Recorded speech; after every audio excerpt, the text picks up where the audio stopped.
ఆ అమ్మాయి police station లో కేసు పెట్టి నాకు విడాకులు ఇచ్చే అన్నప్పుడు ఇచ్చేస్తే సరిపోయేదిగా. 1,00,000 మంది శివభక్తులతో కలిసి మహారుద్రాక్ష పూజలో పాల్గొనండి. వెంటనే కాల్ చేసి మీ పేరును నమోదు చేసుకోండి. తెచ్చుకున్నది పిల్లలు ఉన్నారు కదా నువ్వు. మేడం. అంటే పిల్లల్ని ఆడియో పంచుకోవడం రికార్డ్ అనేది కనిపించింది కాదు. నువ్వు. పిల్లల్ని పంచుకోవటం మ్మ్. అనేది ఆలోచించిన తర్వాత ఇంకా ఈ అన్ని బయటపడ్డాక ఎందుకు విడాకులు అడిగింది నాకు ఇప్పుడు అర్థమైపోయింది. ఉమ్, ఎందుకు? ఈ అబ్బాయితో రిలేషన్ తో విడాకులు అడిగింది. ఉమ్. నాకు అర్థం కాలేదు, నాకు తెలియదు కదా. నేను పొద్దున్న లేస్తే ఆ తర్వాత ఎలా కన్ఫర్మ్ అయింది మీకు? సాయంత్రం వరకే బయట ఉంటారు. రికార్డ్ దొరికి నాకు కన్ఫర్మ్ అయింది సార్. నాకు అవును, అప్పుడు వాళ్ళు మా record రిలేషన్ దొరికింది. మేడం అక్క తమ్ముడు మేడం, అక్క తమ్ముడు. ఉమ్. అసలు ఎన్నోసార్లు నా పైన కలిసాడు, నాకు కలిసాడు. కానీ నేను అనుకుంటాను వాళ్ళ అమ్మని నేను అక్క అంటాను, ఈ అబ్బాయి కూడా అక్క అక్క మీ అంటాడు. చుట్టరికం కాదుగా పిలుపులు. పిలుపులు. ఓకే. ఆ. తర్వాత ఏమైంది లాస్ట్ గా ఏంటి? ఇంకా అంతవరకు జరిగిందా మేడం. జరిగినాక నాకు వద్దని నేను చెప్పేసాను పెద్ద మనసులో. ఓకే. మా అబ్బాయిని పిలిపేసి మీ నాన్నకు అన్నమాట పెట్టదు, నేనే పెడతాను.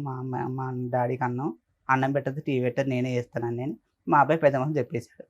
నాకు వద్దన్నాను. వద్దన్నా కానీ నాకు ఇప్పుడు అంత జరిగాక అప్పుడు వద్దన్నది ఇప్పుడు నాకు కావాలంటుంది. భర్త కావాలంటుంది. ఉమ్. మరి నువ్వు అన్న అనుమానం ఏంటి? ఆ అబ్బాయి ఉన్నాడు, ఆ అబ్బాయితో వెళ్ళిపోదాం అనుకుని నన్ను విడాకులు అడిగిందండి అన్నావు. ఇప్పుడు ఆ అమ్మాయి రివర్స్ అయ్యి నాకు అసలు భర్త నేను కావాలంటుంది ఇలా కదా. ఇప్పుడు నేను ఎప్పుడు పంచాయతీలైన మా వాళ్ళు ఎవరు రచితట్లేరు మేడం. మా అమ్మ ఏమో 70 సంవత్సరాలు వచ్చినాక లేదు, తెలంగాణలో ఉంటుంది. అన్నయ్య ఇక్కడ ఉంటాడు. వాళ్ళు తెలియకుండా వచ్చేవాళ్ళు. ఒకసారి రమ్మంటే వాళ్ళు మా వాళ్ళకి ఏదో కొంచెం ఎవరు చనిపోయారని రాలేదు, అన్నయ్య కూడా రాలేదు, ఎవరు రాలేదు. ఎప్పుడు వచ్చి నన్ను ఒక్కని ఏం మాట్లాడితేవాళ్ళు కాదు మేడం. అక్కడ కాదు నాన్న, ఇప్పుడు మీ ఇద్దరు ఒక నిమిషం చాలు.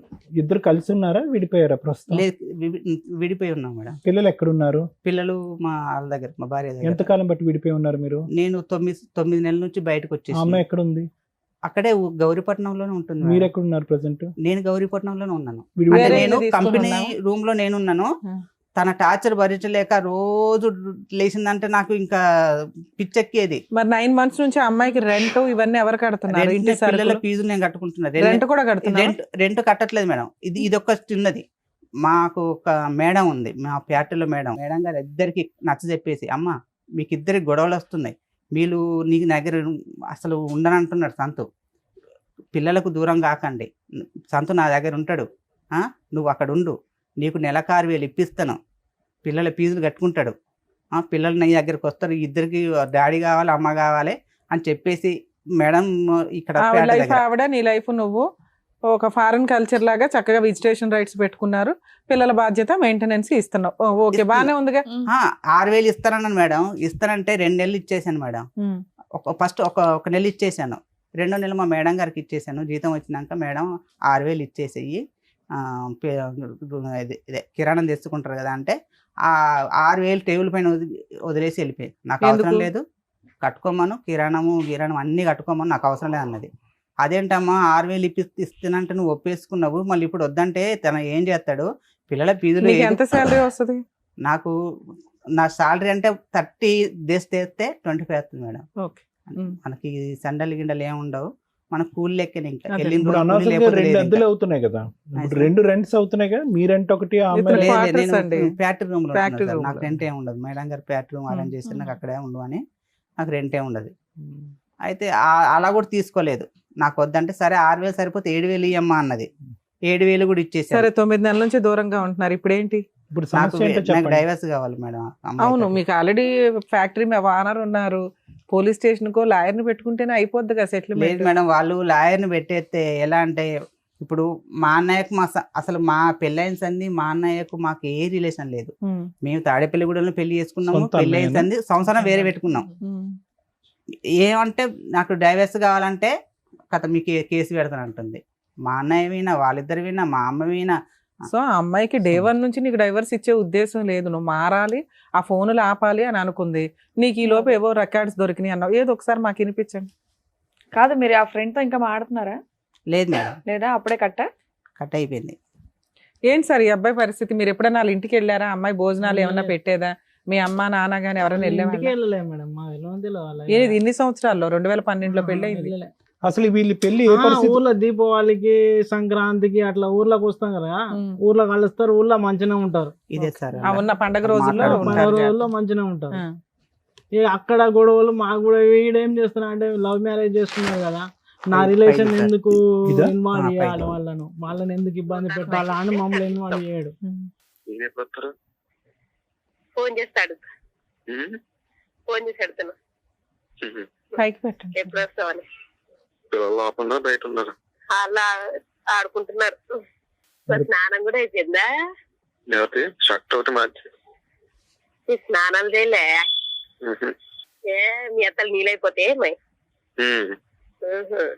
డ్రెస్ తెచ్చుకోలేదా? డ్రెస్ తెచ్చుకోలేదా?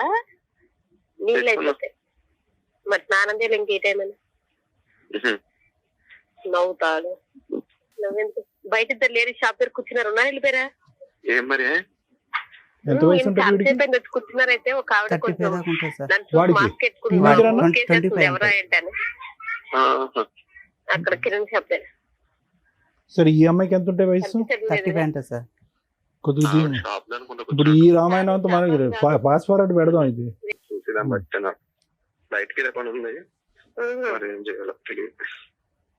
బయట బాగుంటుందిలే, సరే పోతాయో అంత సింగిల్. అదే చెప్తున్నాను, ఎవరు రారులే. ఏంటి చెప్తే వచ్చేస్తారేమో అనుకుంటారేమో, రాము అట్లా. ఎవరు వస్తారు? ఎవరు వచ్చినా తీసుకెళ్ళం ఏంటి? ఏమో అలాగే ఫీల్ అయ్యి చెప్పట్లేదేమో అని. సరే అర్థమైపోయిందండి, చాలండి. ఇంకా ఉంది సార్. ఇంకా లాస్ట్ టైం సందులోకి రమ్మంట, వచ్చేస్తాను. అట్లా గిట్లా ఎక్కడ ఉన్నావు? డాడ్ మీద. చదువు ఉన్నావా? ఈ సందులో ఏ సందురా అంటారు నాకు అర్థం కాదు. మోటార్ వేసి చోట. మోటార్ వేసిన చోట ఉన్నావా? ఏం చేస్తున్నావు? మోటార్ వేస్తున్నావా? సరేలే, మళ్ళీ రొమాన్స్ ఏంటో అర్థమైంది కానీ ఓకే. ఇప్పుడు ఏమంటానన్న, అమ్మమ్మ పడుకున్న తర్వాత వస్తాలే. ఆడు పడుకున్న తర్వాత వస్తాడు. ఏం చేస్తావు? ఏం చేస్తారు బాబు? ఇప్పుడు ఏం చేస్తారో మనం వినాలి బాబు. ఫోన్లోనే మాకు అర్థమైపోయింది కానీ కర్మ ఇది. నువ్వు అప్పుడే విడాకులు అన్నప్పుడు విడాకులు ఇచ్చి అదే దొబ్బుంటే కదా. సరిపోయి ఉండేది నిజంగా. ఇప్పుడు మళ్ళీ ఫోన్లే కదా అని అడ్జస్ట్ అయ్యి మళ్ళీ బయటికి వెళ్ళి ఉండే ఇదంతా ఎందుకమ్మా రచ్చ? కానీ నాకు నరకం చూపించినట్టు ఎవరు తిననిచ్చేది కాదు, పడుకొని నీ ఫోన్ రికార్డ్స్ కూడా ఉన్నాయి అలా రొమాంటిక్ గా? ఏ సార్ నీ ఫోన్ ఏంటి? రికార్డ్స్ ఏయ్ ఆహా, నీ కాల్ లిస్టేనా లేదు, రికార్డింగ్స్ లేదు కూడా మేడం, ఉన్నాయి నా అంటున్నారు. కాల్ లిస్టే మేడం. రికార్డింగ్ లేవా? రికార్డింగ్ లేని రికార్డింగ్ ఇది ఎంత డ్యూరేషన్? ఒక్క చేయలేదే. నిమిషం చెప్పలేదు, తప్పుగా అనుకోవద్దు. మాక్సిమం డ్యూరేషన్ ఎంత నీ కాల్ లిస్ట్ లో? అప్పుడు డ్యూరేషన్ ఆఫ్ టాక్ ఎంత? ఎన్నిసార్లు మాట్లాడేవి అనేది తీసి పక్కన పెట్టేద్దాం. ఆ అమ్మాయితో ఎంతసేపు మాట్లాడుంటావు మాక్సిమం? ఒక్క 10 గంట 10 నిమిషాలు సార్ అది మాట్లాడింది. రోజుకి ఎన్నిసార్లు అలాగా? రోజుకి ఎన్నిసార్లు తెలియదు మేడం. ఎంత అంటే నేను- తెలియలే, దొంగ. ఆహా, నాకు ఇందాక ఎన్నిసార్లు అంటే అలాగా సార్, ఒక తెత్తే 2-4-5 సార్లు చేసి ఉంటుంది సార్, అంతకన్నా ఎక్కువ లేదు. అంటే 4-5 సార్లు అంటే గంట నాన్న? అలా కాదు మేడం, మామూలుగా మధ్యాహ్నం ఒక పావు గంట, తర్వాత 10 నిమిషాలు, వర్క్లో తర్వాత ఇంకా పావు break గంట, ఇలాగే మామూలుగా చేసేది కదా? చేసేవాడిని. ఎందుకు ఏం లేదు చేస్తున్నారు ఇలాగ సతీష్, చేసేవాడిని. ఎందుకు దొరికితే దొంగ, దొరకపోతే సరే, దొంగ. మీరు విడిపోయి ఒక 9 months అవుతుంది, పిల్లలు ఆవిడ దగ్గరే ఉన్నారు, మీకు అవును. మ్యూచువల్ డైవర్స్ కావాలి అంతేనా? అవును మేడం. అదే సతీష్, ఇప్పుడు మీరు ఆ అమ్మాయిని వద్దనుకుంటున్నారా, ఆ అమ్మాయి మిమ్మల్ని కావాలి అని అనుకుంటుంది, ఓకే అవును సార్. ఓకే. ఇప్పుడు ఇందులో ప్రధానమైనటువంటి కారణాలు ఏమన్నా ఉన్నాయి అంటే కనుక, ఏ పార్ట్ 1 ఆ అమ్మాయి తన జీవితంలో ఒక సీన్ చూసింది, ఓకే. ఏ స్థాయి మీరు మామూలుగా ఫ్రెండ్ అని చెప్పి అనేటటువంటి మాటను మీరు వెనక్కి తీసుకోవాలి. అది మామూలు ఫ్రెండ్షిప్, సూపర్ ఫ్రెండ్షిప్ అనేటటువంటిది పక్కన పెట్టండి. అది శారీరకపరమైనటువంటి అట్రాక్షన్ అనేది పక్కన పెట్టండి. At the end of the day నార్మల్గా ఒక ఆఫీస్లో మాట్లాడేటటువంటి కొలీగ్తో మాట్లాడేటటువంటి ఫ్రీక్వెన్సీ కంటే మీ బ్రదర్ ఎక్కువ ఫ్రీక్వెన్సీతో మాట్లాడాడు. ఏమంటే మీ ఆఫీస్లో చాలామంది ఆడవాళ్ళు ఉంటారు, వేరే వాళ్ళు ఉంటారు. ఒక వ్యక్తితో 10-15 నిమిషాల పాటు రోజుకి 4 సార్లు మాట్లాడవలసినటువంటి అవసరం లేదు. వాళ్ళ బుర్రకి అదే ఎక్కువ. ఎవరు? ఈ అమ్మాయి సైడ్ నుంచి వచ్చేటటువంటి వాళ్ళకి అదే అక్రమ సంబంధం, అదే చేయకూడనటువంటి తప్పుడు పని, అదే బూతు పని వాళ్ళ లెక్క ప్రకారం. అలాంటప్పుడు తెలివైనటువంటి వ్యక్తి ఏం చేస్తాడు? దొరక్క ముందైనా కూడా తప్పు తెలుసుకుని ఆపేస్తాడు, దొరికిన తర్వాత అయినా వెంటనే ఆపేస్తాడు. నేను ఈ విధంగా ఆపేశాను అని చెప్పి నెంబర్ మారుస్తాడు, లేదంటే ఆఫీసే మారిపోతాడు, లేదంటే సోషల్ నెట్వర్క్లో మొత్తం అన్ని బ్లాక్ చేసేస్తాడు. ఇది తెలివైనటువంటి వ్యక్తి చేసేది. ఎటువంటి తెలివైనటువంటి వ్యక్తి? జీవితంలో తన సంసారం, కాపురం కాపాడుకునేటటువంటి వ్యక్తి. ఈ మామూలుగా ఫ్రెండ్షిప్ అనేటటువంటి మాట మీ జీవితంలో ఒక చిన్న అంశం, ఓకే. అది 10 సార్లు మాట్లాడారు, 20 సార్లు మాట్లాడారు, కానీ వాళ్ళకి చాలా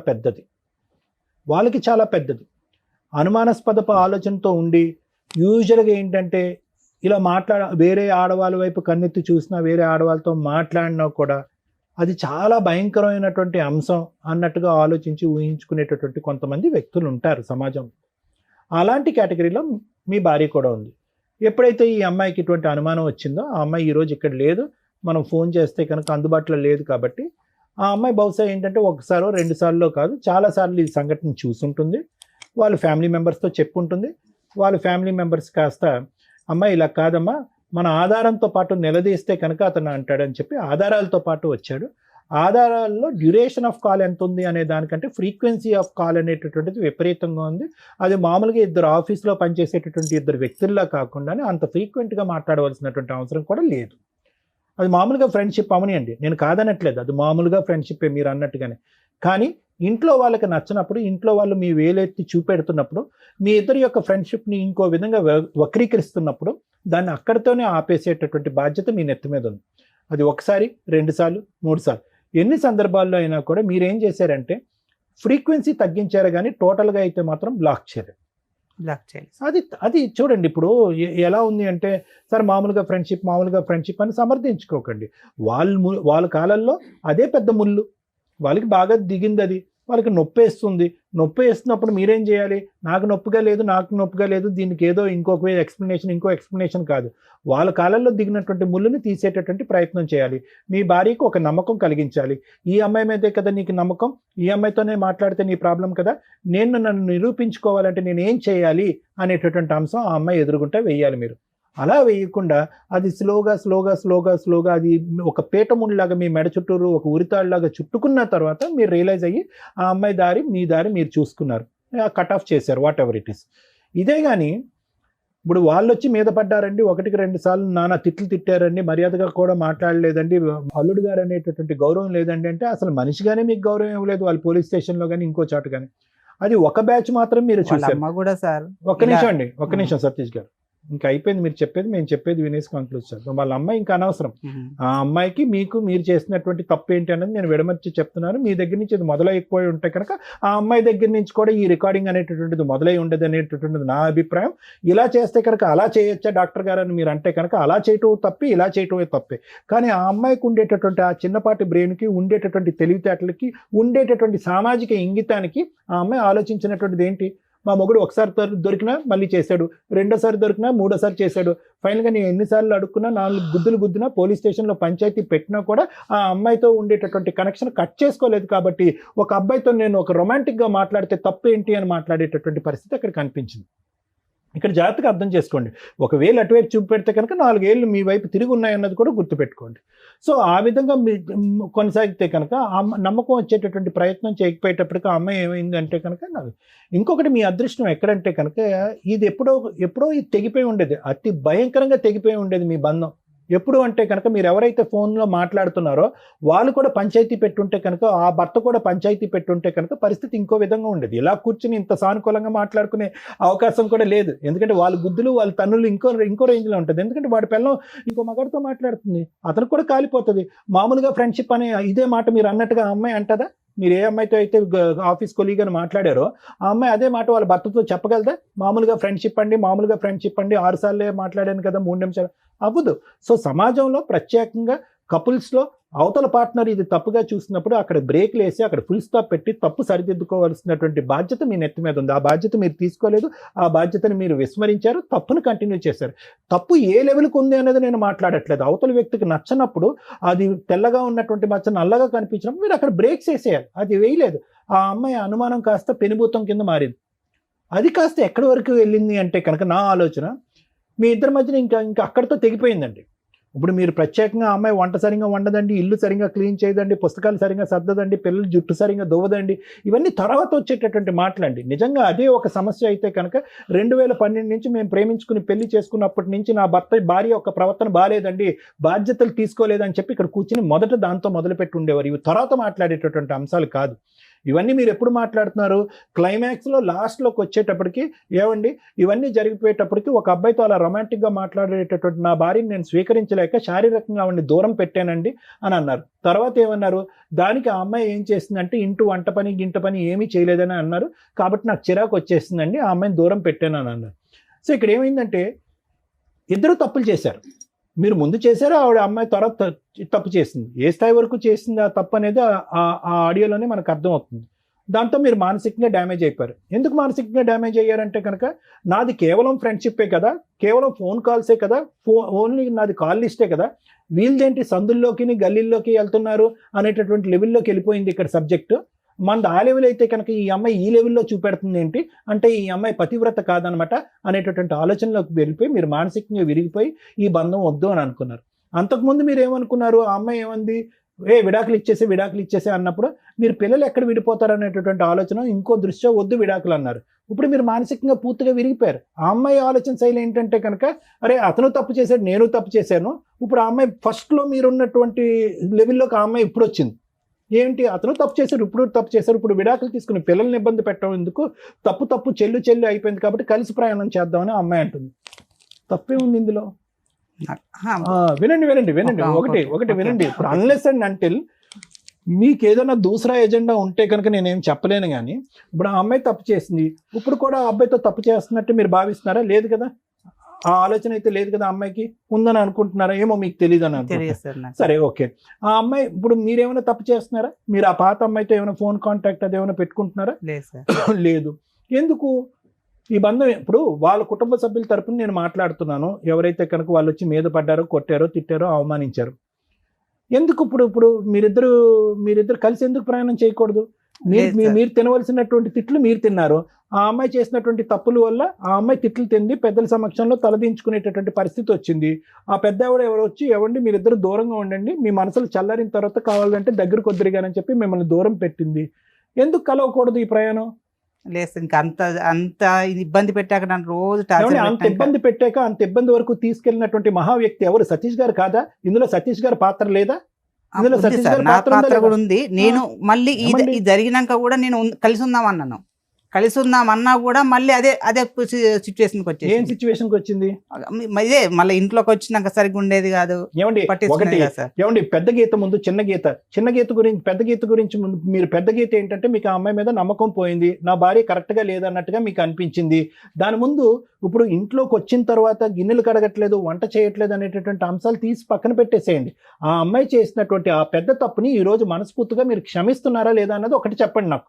క్షమిస్తున్నానని చెప్పే మళ్ళీ కాపురం మొదలు పెట్టారు కదా మీరు. నేను అడిగేది ఏంటంటే మీరు రెండు పాయింట్ ఆఫ్ వ్యూస్ ఎందుకు వస్తున్నాయి? క్షమిస్తున్నాను, నాకు కాపురం కావాలి, నీ విషయం నువ్వు పెద్ద పక్కన పెట్టేసాయని చెప్పి పెద్దల సమక్షంలో ఒప్పుకుని పిల్లలతో పాటు ప్రయాణం మొదలు పెట్టారు కదా మీరు. పెట్టాను సార్. ఇప్పుడు ఎందుకు వంట ఉండట్లేదు, గిన్నెలు కడగట్లేదు అనేది సార్. మళ్ళీ మొదలు పెట్టాక మళ్ళీ అదే పరిస్థితిలోకి వెళ్ళిపోయింది సార్. మళ్ళీ టార్చర్ పెట్టడం మొదలు పెట్టింది. వాళ్ళతో ఫోన్ చేయించడాలు, వాళ్ళ ఫ్యామిలీతో. ఏ విషయంలో టార్చర్ పెట్టాం? మీరు శారీరకంగా అమ్మాయిని దూరం పెట్టారు కదా, దాని గురించి కదా. అప్పుడు దూరంగా మళ్ళీ ఇది అయ్యాక మళ్ళీ వాళ్ళు పెద్దల సమస్య పెట్టినాక ఇద్దరం కలిసి ఉన్నాం. మళ్ళీ వాళ్ళని పిలిచి పంచాయతీ పెట్టి మీకు తిట్టిపించవలసిన అవసరం ఏముంది? నాకు తెలియకుండా పెద్ద మనుషుల దగ్గరికి వెళ్ళేది సార్. తెలియకుండా వాళ్ళు పెద్ద మనుషులు నాకు పుంచారు, అదే మీ భార్య ఏమన్నారు, మీ భార్యని మళ్ళీ వచ్చిందంటే సార్ నేను ఇంట్లో కూడా లేదు సార్, నేను ఆటో తోలుకొని ఆటోతో. జరిగేది ఏంటంటే ఒకటి సతీష్ గారు, జరిగేది ఏంటంటే మీరు నిజంగా వద్దు అనుకుంటే అప్పుడే తెగదంపులు చేసుకుంటే ఈ పరిస్థితి వచ్చిండేది కాదు. మీరు తూతూ మంత్రంగా పైకి కనిపించేటటువంటి విధంగా ఏదో సమాజం గురించో, పెద్దల గురించో, లేదంటే వాళ్ళ కుటుంబ సభ్యులకు భయపడో ఒక సంసార జీవితం అనేది కొనసాగించారు. అక్కడ ఎలా ఉంది అంటే కనుక ఏదో పేయింగ్ గెస్ట్ లాగా ఒక గూటు కింద ఇద్దరు మనుషులు ఉన్నారే కానీ మీ ఇద్దరి మధ్యన ఎటువంటి శారీరక సంబంధం లేదు, ఎటువంటి కమ్యూనికేషన్ లేదు. ఆ అమ్మాయికి ఇది నచ్చలేదు. అంతా లెక్క తేలిపోయిన తర్వాత మళ్ళీ పెద్ద మనుషుల దగ్గరికి వెళ్ళి మళ్ళీ ఎందుకు పంచాయతీ పెట్టిందంటే ఇది ఒకటే కారణం. ఏమండి ఏదో బొమ్మలా ఉంటున్నాడండి అతని ఇంట్లో, ఎటువంటి మాట లేదు, మంతి లేదు, శారీరకమైనటువంటి సుఖం లేదు, మనసులు కూడా కలవట్లేదు అనేటటువంటి ఉద్దేశంతో ఆ అమ్మాయి పదే అక్కడికి వెళ్తుంది. అంతే కదా. సో ఇద్దరు కలిసి ఉన్నారే కానీ మనసులు ఎక్కడ కలిసినాయి, ఆలోచనలు ఎక్కడ మారినాయి? ఆ అమ్మాయి అన్నీ కూడా వెనక్కి పెట్టేసి ముందుకు రావడానికి ట్రై చేస్తుంది. మీరేమొచ్చి పెద్దల సమక్షంలో ఓకే అని చెప్పారు కానీ మానసికంగా ఆ అమ్మాయికి దగ్గరికి అవ్వలేకపోతున్నారు. అది ఆబ్వియస్లీ ఆ అమ్మాయికి నచ్చలేదు కదండి. అందుగురించే కదా పెద్దల సమక్షంలోకి వెళ్ళి మళ్ళీ పంచాయతీ పెట్టి మళ్ళీ మీకు చెప్పడం ప్రారంభించింది.